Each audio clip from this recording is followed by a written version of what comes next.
Assalamualaikum warahmatullahi wabarakatuh. Sebelumnya, perkenalkan nama saya Mahmud Riyadi, dari Prodi Sistem Informasi Angkatan 23. Pada kesempatan kali ini saya akan memaparkan materi tentang filsafat.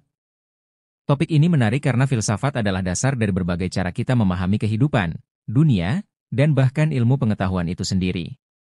Ada beberapa poin utama yang akan kita bahas dalam presentasi ini. 1. Dasar-dasar filsafat. 2. Hubungan filsafat, ilmu, dan agama. 3. Sejarah awal perkembangan filsafat. 4. Filsafat sebagai induk ilmu pengetahuan. 5. Mengenal filsafat klasik. 6. Mengenal filsafat Islam. Melalui pembahasan ini, saya berharap kita dapat memahami filsafat bukan hanya sebagai disiplin ilmu, tetapi juga sebagai cara berpikir kritis yang dapat diaplikasikan dalam kehidupan sehari-hari. Mari kita mulai pembahasannya. Kata filsafat berasal dari bahasa Yunani, philos yang artinya cinta, dan sophia yang artinya kebijaksanaan. Jadi, filsafat secara harfiah berarti cinta kebijaksanaan. Tapi lebih dari itu, filsafat adalah ilmu yang mencoba menjawab pertanyaan-pertanyaan mendalam tentang kehidupan, alam semesta, dan diri manusia. Berbeda dengan ilmu biasa yang fokus pada fakta, filsafat mencari makna dan hakikat dari segala sesuatu. Nah, pemikiran filsafat ini punya beberapa ciri yang membedakannya dari cara berpikir biasa. Yang pertama adalah rasional. Filsafat menggunakan logika dan akal. Filsafat tidak asal-asalan, tapi berpikir secara sistematis. Yang kedua adalah mendasar. Filsafat tidak hanya membahas hal-hal yang terlihat di permukaan saja, tetapi juga masuk ke inti persoalan. Ketiga adalah universal. Filsafat juga tidak hanya fokus pada satu hal saja, tetapi juga fokus pada keseluruhan kehidupan. Keempat adalah spekulatif. Kadang filsafat berani bertanya tentang hal-hal yang belum jelas jawabannya, seperti, mengapa kita ada? Kelima adalah kritis. Filsafat selalu mempertanyakan tentang suatu hal, filsafat tidak mudah menerima sesuatu tanpa diuji. Sekarang masuk pada objek filsafat, yaitu apa yang dipelajari dalam filsafat. Ada dua jenis objek filsafat. Satu objek material, yaitu segala sesuatu yang dipikirkan oleh filsafat, misalnya alam semesta, manusia, nilai-nilai, dan kehidupan. Dua objek formal, yaitu cara filsafat memandang objek material itu, yaitu melalui pemikiran rasional, kritis, dan mendalam. Contohnya, kalau ilmu biologi mempelajari tubuh manusia secara ilmiah, filsafat bertanya, apa makna keberadaan dari manusia itu sendiri? Lalu, untuk apa kita belajar filsafat? Filsafat membantu kita memahami diri sendiri dan dunia. Tujuannya antara lain, membantu kita menemukan nilai-nilai dan pandangan hidup. Membuat kita berpikir logis dalam memecahkan masalah. Mendorong kita untuk kritis terhadap apa yang sudah ada, termasuk tradisi dan kepercayaan. Sebagai contoh, jika kita dihadapkan pada sebuah keputusan, filsafat mengajarkan kita untuk bertanya, apakah ini benar? Mengapa saya memilih ini? Dengan begitu, keputusan kita menjadi lebih bermakna. Jadi, belajar filsafat itu seperti menggali akar dari segala pertanyaan hidup. Kalau kita memahami filsafat, kita bisa menjadi lebih bijak dalam menghadapi tantangan kehidupan. Itulah penjelasan tentang dasar-dasar filsafat. Kemudian, apa hubungannya filsafat, ilmu dan agama? Filsafat, ilmu, dan agama adalah tiga elemen penting dalam pencarian kebenaran dan pemahaman eksistensi manusia. Meskipun berbeda dalam pendekatan, ketiganya memiliki tujuan yang serupa, yaitu untuk menjawab pertanyaan mendasar tentang kehidupan, dunia, dan Tuhan. Filsafat berfokus pada pemikiran rasional untuk memahami makna dan tujuan hidup, seringkali dengan mengajukan pertanyaan besar seperti, mengapa kita ada? Sebagai contoh, seorang filsuf seperti Socrates bertanya tentang makna kehidupan dan kebaikan, yang mendorong orang untuk mencari kebenaran melalui refleksi diri.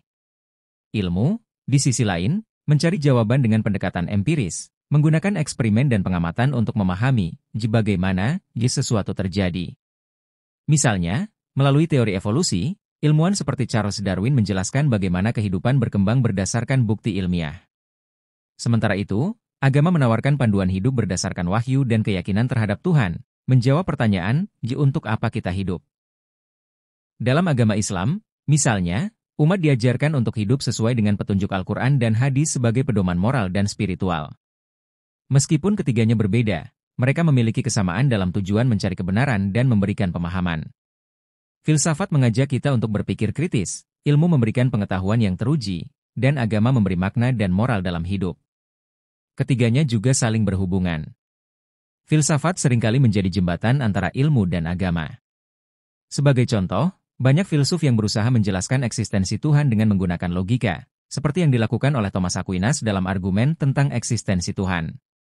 Sementara itu, ilmu membantu agama memahami fenomena alam secara lebih mendalam, seperti dalam penemuan ilmiah mengenai asal-usul alam semesta yang tidak bertentangan dengan keyakinan agama, tetapi malah memperkuat rasa takjub terhadap ciptaan Tuhan. Agama juga memberi arah bagi ilmu agar pengetahuan yang diperoleh digunakan untuk kebaikan umat manusia, menghindari penyalahgunaan pengetahuan, seperti dalam penelitian genetika atau bioteknologi yang bisa disalahgunakan jika tidak ada pedoman moral. Dengan demikian, filsafat, ilmu, dan agama tidak perlu dipandang sebagai hal yang terpisah, melainkan sebagai tiga pilar yang saling melengkapi. Filsafat mengasah pemikiran kritis, ilmu memberi pengetahuan praktis tentang dunia, dan agama memberikan makna serta arah hidup. Ketiganya bersama-sama berkontribusi dalam membantu manusia memahami realitas, kehidupan, dan tujuannya. Sejarah awal perkembangan filsafat. Pada awal peradaban, manusia menjelaskan berbagai fenomena alam dan kehidupan melalui mitologi. Mitologi adalah kumpulan cerita atau kisah yang seringkali melibatkan dewa, makhluk gaib, atau kekuatan supernatural.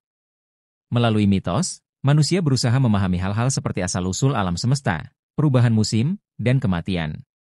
Sebagai contoh, dalam mitologi Yunani, kilat dan petir dijelaskan sebagai senjata Zeus, sang dewa tertinggi. Namun, mitologi ini lebih bersifat dogmatis, tidak ada ruang untuk mempertanyakan atau menguji kebenarannya. Seiring berjalannya waktu, muncul kebutuhan untuk mencari penjelasan yang lebih logis dan rasional. Pertanyaan-pertanyaan mendasar seperti, mengapa alam semesta ada, dan apa yang menjadi asal-usul segala sesuatu, mulai muncul di luar konteks kepercayaan mitologi. Hal ini menjadi titik awal dari peralihan pemikiran manusia menuju filsafat. Era Prasokrates adalah periode awal filsafat Yunani, sebelum munculnya Socrates. Para filsuf pada masa ini fokus pada pertanyaan tentang asal-usul alam semesta, kosmologi, dan prinsip dasar segala sesuatu. Ada beberapa tokoh penting di era Prasokrates. Thales dari Miletus. Thales dianggap sebagai filsuf pertama dalam sejarah. Ia berpendapat bahwa semua benda berasal dari satu elemen dasar, yaitu air. Gagasan ini merupakan langkah besar karena untuk pertama kalinya, manusia mencari jawaban yang bersifat rasional, bukan mitologis. Anaximander. Anaximander, murid Thales, berpendapat bahwa arhe atau prinsip dasar segala sesuatu adalah sesuatu yang tak terbatas dan tidak terlihat, yang ia sebut apeiron. Herakleitos. Herakleitos terkenal dengan gagasannya bahwa perubahan adalah sifat dasar dari alam semesta. Ia berkata, "Ipantarhei, semuanya mengalir." Bagi Herakleitos, api adalah elemen dasar yang melambangkan perubahan terus-menerus. Parmenides. Berbeda dengan Herakleitos, Parmenides menekankan bahwa perubahan adalah ilusi. Ia berpendapat bahwa realitas sejati adalah sesuatu yang tetap, tidak berubah, dan satu kesatuan. Pitagoras. Pitagoras melihat angka dan matematika sebagai prinsip dasar segala sesuatu. Ia percaya bahwa harmoni di alam semesta dapat dijelaskan melalui hubungan angka-angka. Para filsuf Prasokrates membawa peradaban manusia menuju cara berpikir yang kritis dan rasional. Mereka membuka jalan bagi tradisi filsafat barat dan memengaruhi pemikiran Socrates, Plato, Aristoteles, hingga zaman modern. Apa yang mereka lakukan adalah melampaui mitologi. Mereka mulai menolak penjelasan supernatural dan mencari jawaban yang bisa diuji melalui logika dan observasi. Perubahan ini menjadi fondasi bagi ilmu pengetahuan dan filsafat yang kita kenal saat ini. Dengan memahami sejarah awal filsafat ini, kita bisa melihat bagaimana manusia terus berkembang dalam mencari kebenaran dan memahami realitas.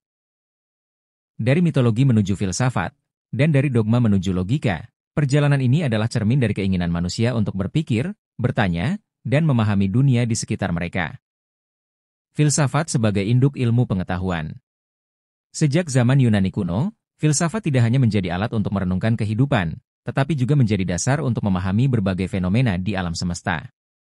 Para filsuf besar seperti Thales, Socrates, Plato, dan Aristoteles mencari kebenaran melalui perenungan, dialog, dan logika. Pada masa itu, tidak ada pembagian spesifik seperti sains, seni, atau humaniora.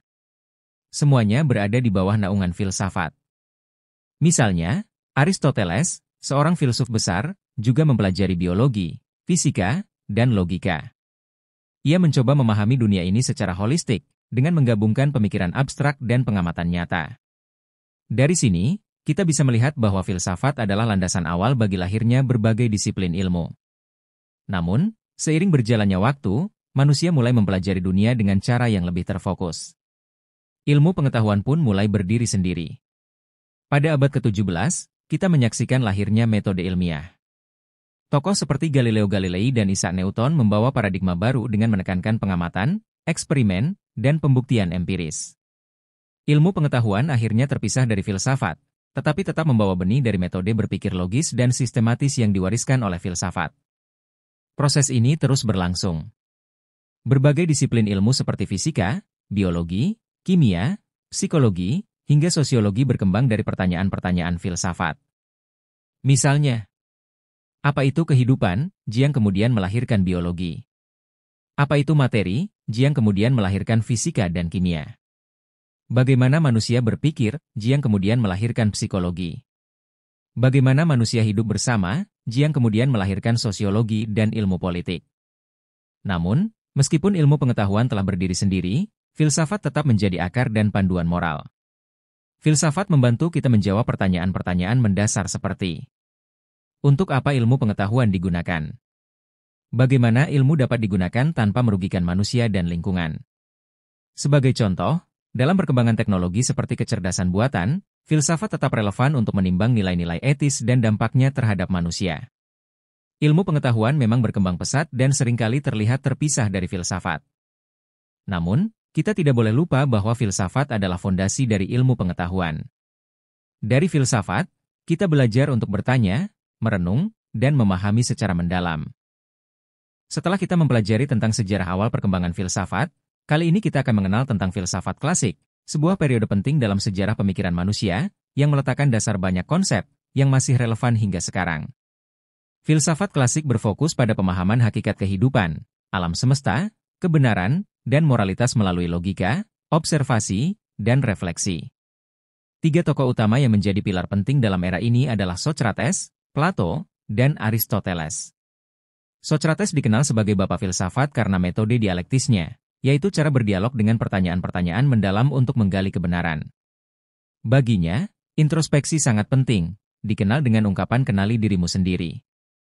Socrates juga percaya bahwa kebajikan adalah pengetahuan, jika kita tahu apa yang baik, kita akan melakukannya. Namun, kritiknya terhadap kepercayaan masyarakat membuatnya dihukum mati. Plato, murid Socrates, mengembangkan ide-ide gurunya menjadi lebih sistematis. Ia terkenal dengan teori ide, yang menyatakan bahwa dunia nyata hanyalah bayangan dari dunia ide yang sempurna. Dalam bukunya The Republic, Plato mengkritik demokrasi dan mendukung filosof raja sebagai pemimpin ideal. Baginya, pendidikan berfungsi untuk membimbing jiwa manusia menuju kebajikan. Aristoteles, murid Plato, mengambil pendekatan yang lebih empiris. Ia memperkenalkan logika formal, termasuk silogisme, yang menjadi dasar ilmu pengetahuan. Berbeda dengan Plato, ia percaya bahwa pengetahuan didapatkan melalui observasi dunia nyata. Aristoteles juga menekankan bahwa kebahagiaan atau eudaimonia dicapai melalui keseimbangan dan kebajikan. Dalam politik, ia melihat manusia sebagai makhluk sosial yang hanya dapat hidup baik dalam komunitas yang adil. Ketiga filsuf ini mengajarkan kita untuk berpikir kritis, bertanya, dan menjalani hidup dengan nilai-nilai kebaikan. Filsafat klasik bukan sejarah, tetapi panduan bagi kita untuk menghadapi tantangan kehidupan modern. Mengenal filsafat Islam. Filsafat Islam adalah sebuah cabang ilmu yang memadukan antara pemikiran rasional, akal, dengan ajaran wahyu Islam. Ia berusaha menjawab pertanyaan mendasar tentang eksistensi manusia, alam semesta, dan hubungan antara makhluk dengan Sang Pencipta. Dalam filsafat Islam, para pemikir Muslim mencoba mencari hikmah dan kebijaksanaan yang sejalan dengan prinsip-prinsip Islam, sehingga tidak hanya mengandalkan akal semata, tetapi juga bimbingan wahyu dari Al-Quran dan hadis.